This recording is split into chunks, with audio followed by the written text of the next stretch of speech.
শুক্রবারে ইরানে হামলা চালায় ইসরায়েলি বর্বর বাহিনী। প্রায় ২৫০ যুদ্ধবিমান নিয়ে তারা একজোটে ইরানের উপরে আকস্মিক হামলা করে। আর এই হামলার জেরে শনিবার রাতে ইসরায়েলের উপরে মোহমোহ ড্রোন হামলা করে ইরান। আর এই হামলার ক্ষয়ক্ষতির পরিমাণ এত ব্যাপক পরিমাণে হয়েছে যেটা বিশ্ব অবাক হয়েছে। যেখানে সবাই জানতো ইসরায়েলের আয়রন ড্রোন পৃথিবীর ভিতরে সবথেকে শক্তিশালী।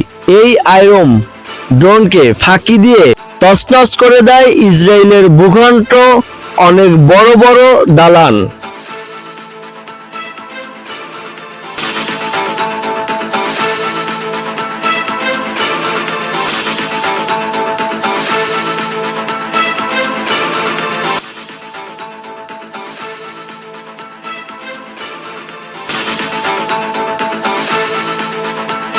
যেটা স্যাটেলাইট এবং ড্রোন শটের মাধ্যমে দেখে পুরো বিশ্ব অবাক হয়ে গেছে।